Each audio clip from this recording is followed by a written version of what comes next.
Ada dua kitab besar yang jadi pegangan fi ilmil hadis di hadis yaitu Bukhari Muslim. Saya alhamdulillah tadi pagi ngaji Bukhari, sekarang saya mau ngaji Sahih Muslim tentang Mi'raj. Dari sekian cerita Mi'raj yang mungkin jarang disebutkan adalah riwayat di Sahih Muslim. Di kitab saya halaman 83 saya baca. Di antaranya dijelaskan falamma alau nasama ad-dunya. Jadi di peristiwa Mi'raj yang jarang diceritakan orang itu Rasulullah itu ketemu Nabi Adam. Dan Nabi Adam itu disebutkan di sini faidan an yaminihi aswidatun wa an yasarihi aswidatun. Dari sisi kanan itu ada kelompok besar, dari sisi kiri juga kelompok besar. Saya baca teks aslinya ya, tabarruk ya, supaya dapat berkah dari bahasa Rasulullah SAW. Ini cerita Nabi ketika ketemu Nabi Adam. Fa idza nazara qibala yaminih dhahika, wa idza nazara qibala shimalih baka. Nabi Adam ketika melihat ke kanan itu senyum-senyum, senang sekali. Tapi kalau melihat ke kiri itu nangis. Lalu Rasulullah SAW tanya ke malaikat Jibril, itu siapa? Itu Adam. Dan yang kelompok di kanan itu ahli surga, maka beliau kalau melihat senang sekali, dan kalau yang di kiri itu ahli neraka, kalau beliau melihat itu susah sekali. Artinya apa? Betapa susahnya jadi Nabi Adam itu. Jadi kalau misalnya ada koruptor ketangkep gitu ya, yang nangkep ya cucunya, yang ditangkep juga cucunya. Kalau kita punya anak 10 itu, terus yang satu misalnya nyuri milik temannya, milik saudaranya itu, sing naboi ya anaknya, yang ditabui juga anaknya. Kayak apa tersiksanya seorang Nabi Adam? Karena nggak punya pilihan, pasti dari sekian kasus dolim dan mazlum, yang mendolimi maupun yang didolimi itu pasti anak cucunya. Jadi betapa susahnya seorang Nabi Adam. Jadi termasuk kearifan kita sebagai manusia itu belajar dari takdir yang kita hadapi, yaitu keterbatasan kita sebagai manusia. Kita harus bisa ngelola kegagalan, terima qadha qadar. Makanya kata Mbah Mun, abahnya Gus Yasin itu sering cerita ke saya, iman itu paling dhuwur itu iman qadha qadar, khairihi wa syarrihi minallah. Kita harus punya kesiapan iman khairihi wa syarrihi minallah. Bahwa segala kebaikan, segala syar itu sudah digariskan oleh Allah Ta'ala. Kita bisa apa sebagai manusia? Jadi pertama Nabi Muhammad ketemu di as-sama idunya, langit paling dekat, itu ketemu Nabi Adam dengan kondisi seperti tadi. Kalau melihat ke kanan itu senyum, karena itu anak-anak beliau, turunan beliau yang ahli surga. Kalau melihat ke kiri itu nangis, karena itu cucu beliau yang ditakdir tidak jadi orang baik.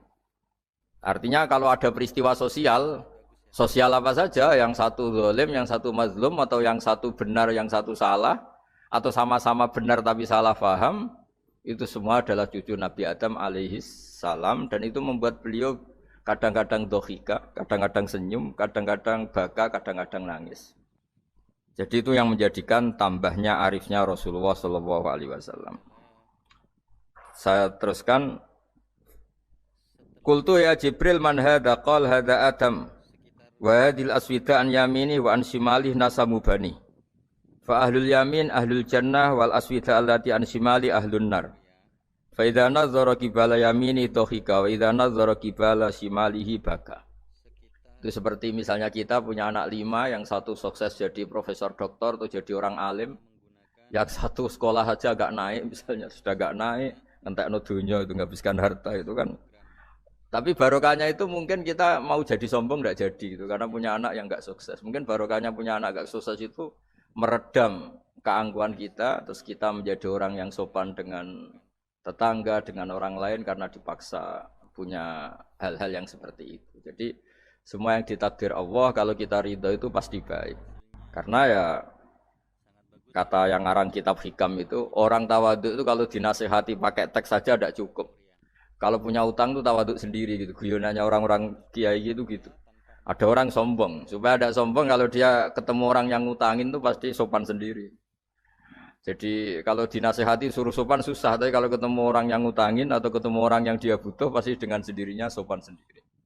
Atau ketemu orang yang menjadikan anaknya dapat pekerjaan, menjadikan keluarganya dapat job pekerjaan, pasti dia sopan sendiri karena utang jasa. Nah kalau kita pasti sopan sama orang yang ngutangi kita, yang menolong kita, apalagi dengan Allah Ta'ala yang semua yang kita pakai pasti dari Allah Ta'ala. Dengan demikian sudah keharusan kita sangat-sangat sopan pada Allah Ta'ala. Yang implementasinya dengan sujud dan dengan sholat. Itu juga yang dibawa dari hasil Mi'raj. Ini saya baca teksnya ya. Saya tadi jam 9 baca Bukhari di Kudus sama beberapa habaib. Alhamdulillah. Sekarang saya teruskan dengan Sahih Muslim. Termasuk kitab 6 yang paling dipakai ahli sunnah itu Al-Kutubus Sittah, yang paling pokok itu adalah Bukhari Muslim. Terus kemudian naik-naik terus ketemu Marartu bi Musa alaihi salam. Ini nabinya Bani Israel. Saya kemudian ketemu dengan Nabi Musa alaihi salam. Nabi Musa itu nabinya Bani Israel. Jadi orang Bani Israel itu bawaannya itu protes. Protes itu komplain. Ketika makomnya beliau dilewati Rasulullah SAW, kelas beliau sebagai nabi, beliau nangis. Ketika nangis ditanya, "Ma yubkika, kenapa engkau nangis ya Musa?" Terus ini saya baca supaya seperti teksnya. Kata Nabi Musa, "Rabbi hadza ghulamun ba'astahu ba'di. Yadkhulu min ummatihi al-jannata aktsaru mimma yadkhulu min ummati." Ini lelaki atau nabi junior, nabi yang datangnya setelah saya, mestinya senior saya. Tapi nabi ini sukses, umatnya lebih banyak masuk surga ketimbang saya. Ini yang bikin saya nangis. Jadi pikirannya Nabi Musa kalau beliau senior, beliau lebih dulu ya umatnya lebih banyak masuk surga. Ternyata enggak, masih banyak umatnya Rasulullah SAW. Dan ini gaya beliau yang suka protes itu berkah karena protesnya orang soleh. Saya ulang lagi, apa-apa kalau dilakukan orang soleh itu pasti barokah. Ketika Rasulullah dapat perintah 50 sholat, itu Nabi Ibrahim pertama yang dilewati karena di langit paling atas dibanding nabi-nabi yang lain. Itu Nabi Ibrahim diam karena beliau tidak punya tradisi protes. Semua nabi diam karena Allah memerintahkan pasti sudah bagus lah, sudah diukur kekuatan hambanya. Tapi ketika Nabi Musa, beliau orang pertama komplain. Dapat apa kamu ya Muhammad? Dapat 100 sholat, dapat 50 sholat. Apa komentar Nabi Musa? Umat saya lebih gagah-gagah, lebih keren-keren. Pernah saya uji itu tidak ada yang mampu, apalagi umat kamu. Maka kamu mintalah keringanan. Fas'alhu takhfif, kamu harus minta keringanan. Masyhur itu riwayat itu. Kemudian Nabi minta keringanan sama Allah dipotong hanya 5. 5 masih 45, dipotong lagi 5 masih 40 sampai 9 kali pemotongan, akhirnya jadi 5 sholat. Itu satu menjadi pelajaran bahwa hubungan dengan Allah Ta'ala itu tidak perlu malu, karena Allah itu suka kalau dimintain. Mestinya kan dipotong 5, minta lagi sungkan, dipotong lagi 5, minta lagi sungkan, tapi ternyata berkali-kali.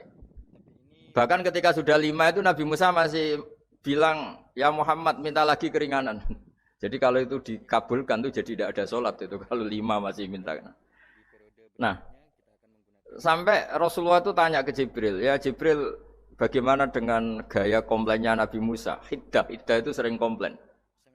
Jawabnya malaikat Jibril, ya roh hiddata, Allah tahu betul tentang komplainnya Musa dan Allah senang.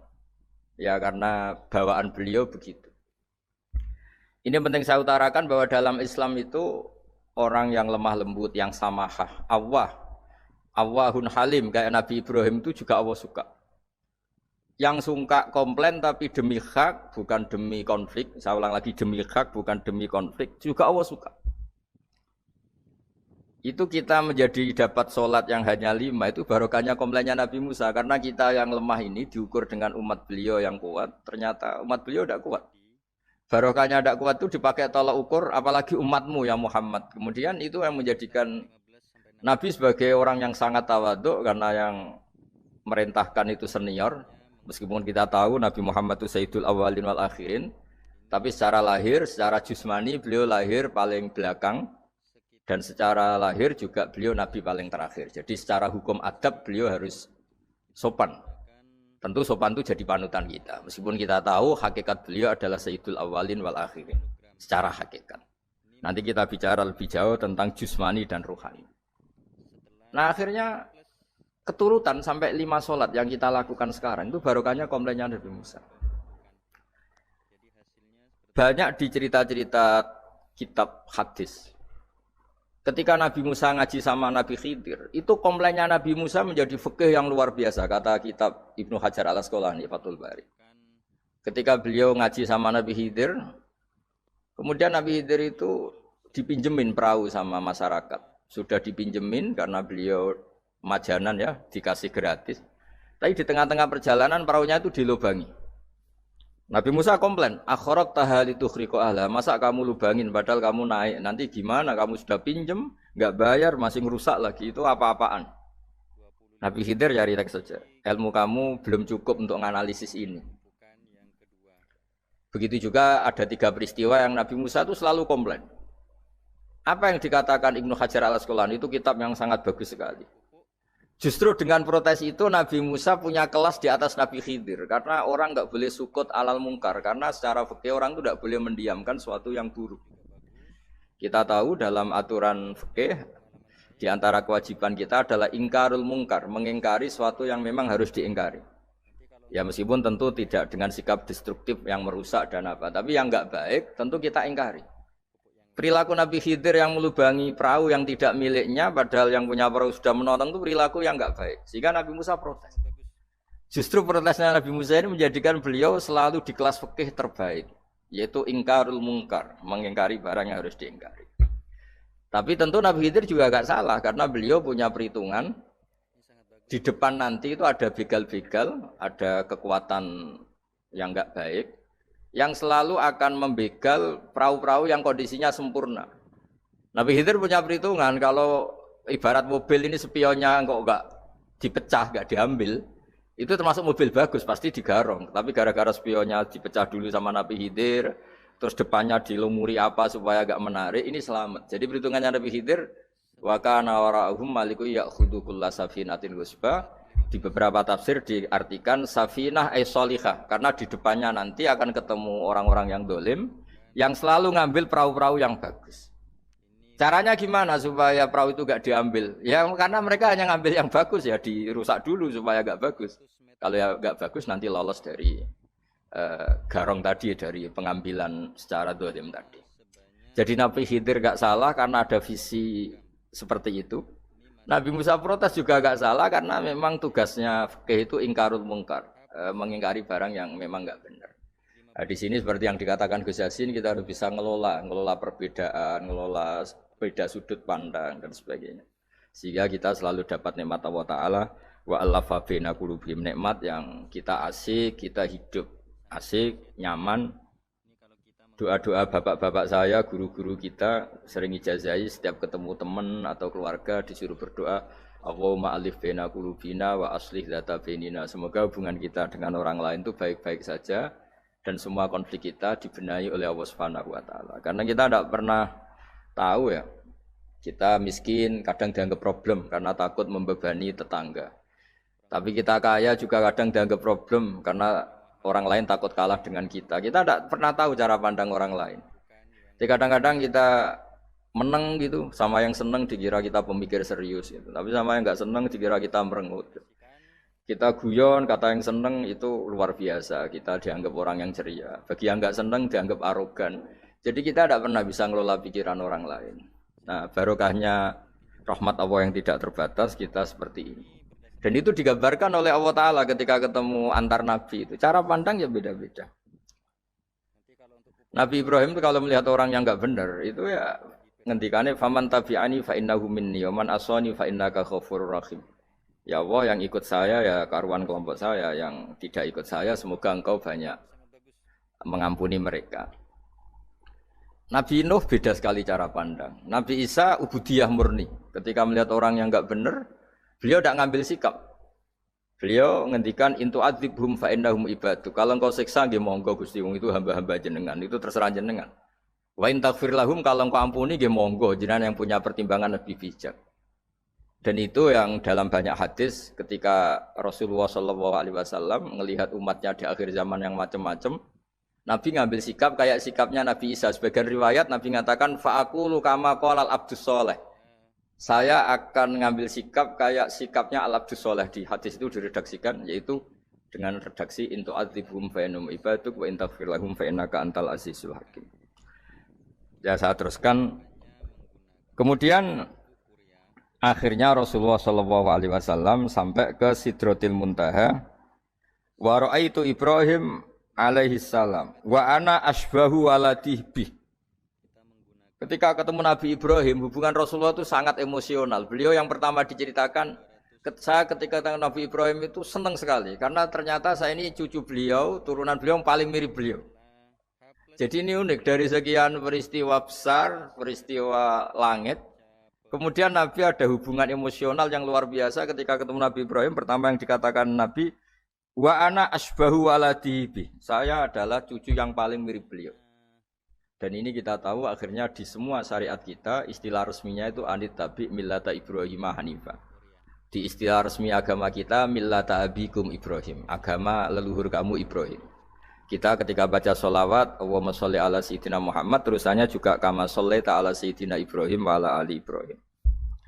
Dan seterusnya dan seterusnya. Kemudian yang terakhir saya cerita secara akidah Ahlussunnah wal Jamaah yang dianut oleh Imam Asy'ari dan Maturidi. Meskipun secara lahir itu Nabi mengalami pertemuan dengan Allah di Sidratil Muntaha, tapi tetap saja kita cara pandang bahwa Allah Ta'ala itu mukhalafatul hawadis. Allah tidak bisa kamu andekan di satu tempat terus mengalami hal-hal yang kita alami sebagai makhluk. Sebab itu sirinya kenapa di surat Isra dimulai dari subhanalladzi. Allah tetap maha suci. Maha suci itu artinya terbebas dari yang kita alami. Allah selalu mukhalafatul hawadis. Allah la yahtaju ila makarin. Allah tidak butuh tempat. Allah tidak butuh waktu. Allah tidak butuh semua. Karena Allah itu qayyum. Allah itu qiyamuhu binafsihi, berdiri sendiri. Allah tidak butuh aras. Allah tidak butuh kursi. Tapi eksistensi kursi yang butuh Allah. Allah tidak butuh aras, tidak butuh kursi. Tidak butuh langit, semuanya itu berdiri karena Allah. Bukan sebaliknya Allah berdiri di atas semuanya. Sehingga kita mulai kecil diajari Allah itu siapa? Al-Qayyum. Kalau bahasa kita qiyamuhu binafsi. Selalu berdiri sendiri dan Allah itu Al-Ghaniyul Mutlaq. Enggak butuh yang lain. Di sini pentingnya selalu Nabi ngintikan subhanallah, subhanallah, wiridanya tetap Allah itu maha suci, Allah maha besar, Allah maha agung, dan keagungannya diantara ditandai dia punya sifat yang tidak sifat kita. Dia punya keabadian yang tidak bisa kita miliki. Dia punya semuanya yang tidak kita miliki. Itu sebab itu dimulai subhanalladzi asra bi abdi lailam minal masjidil haram. Jadi kata subhana ini maha suci itu maha suci dari tempat, dari waktu, dari apa saja. Meskipun Allah punya adat, punya sunnah memperlakukan hambanya itu dengan logika atau bayangan yang dibayangkan seorang hambanya. Sehingga seakan-akan kita ini ya ketemu, seakan-akan kita bisa ini melihat. Sehingga di surga disebut kita ini melihat Allah. Tapi semua ahli sunnah mengatakan, tapi kamu melihat Allah itu tetap saja bila kaifin walan khisorin. Tidak bisa terus menciri. Ciri itu bisa membatasi sifatnya Allah itu begini-begini, tidak bisa. Tetap Allah itu la tudrikul absar wa wa yudrikul absar. Tapi kita bisa disebut melihat dengan kemakhlukan kita yang profan. Di surga disebut melihat, tapi bukan melihat yang kayak kita melihat antar makhluk yang terus bisa apa itu cerita detail, cerita spesifik, cerita apa tidak bisa. Tetap la tudrikul absar. Ini hebatnya ulama-ulama kita, selalu cerita Mi'raj, cerita nazar ila wa fil jannah, melihat Allah di surga, tapi bersamaan dengan itu selalu cerita Allah itu mukhalafatul hawadis, Allah itu laisa kamislihi syai'un. Jadi terima kasih Gajang utamanya pada Gus Yasin dan yang membantu semuanya. Barokahnya kita ketemu bisa ngaji, supaya barokah saya baca teks aslinya di Hadisil Isra, karena tadi saya jam 9 sudah baca Bukhari. Ini supaya dapat berkah saya ini baca Sahih Muslim. Sekian dan semoga barokah. Assalamualaikum warahmatullahi wabarakatuh.